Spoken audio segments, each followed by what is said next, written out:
தாவேக எம்எல்ஏவிடம் பேரம் பேசியதாக கைதான திருநாவுக்கரசு உள்ளிட்டோர் அளித்த வாக்குமூலத்தின் அடிப்படையில் முன்னாள் அமைச்சர் செந்தில் பாலாஜிக்கு சம்மன் அனுப்பப்பட்ட நிலையில் அவர்கள் இதுவரை ஆஜராகவில்லை.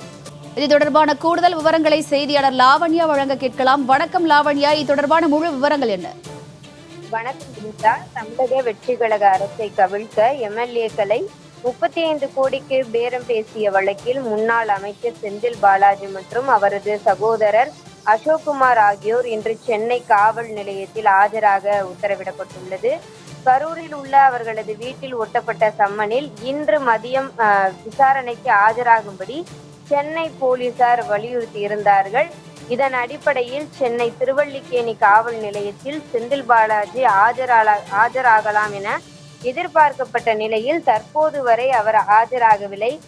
செந்தில் பாலாஜியினுடைய தரப்பில் வழக்கறிஞர் ஆஜராக வாய்ப்பிருப்பதாக தெரிவிக்கப்படுகிறது. மேலும் தாவேக ஆட்சியை கவிழ்க்க சதி திட்டம் தீட்டியிருக்கிறார்கள். சம்மன்படி முன்னாள் அமைச்சர் செந்தில் பாலாஜிக்கு திருவல்லிக்கேணி காவல் நிலையத்தில் ஆஜராக வேண்டும் என்று அவருக்கு அந்த வழக்கிலே கூறப்பட்டிருக்கிறது.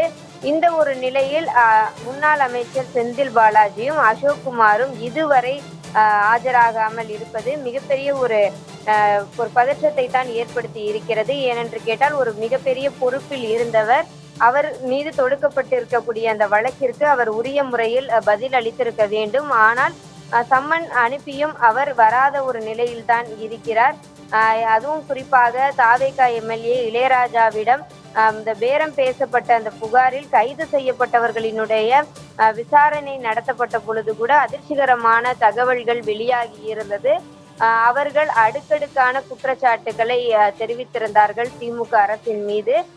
இந்த ஒரு நிலையில் தற்பொழுது இன்று ஆஜராகக்கூடிய ஒரு நிலையில் செந்தில் பாலாஜியும் அவருடைய சகோதரர் அசோக்குமாரும் இதுவரை ஆஜராகவில்லை.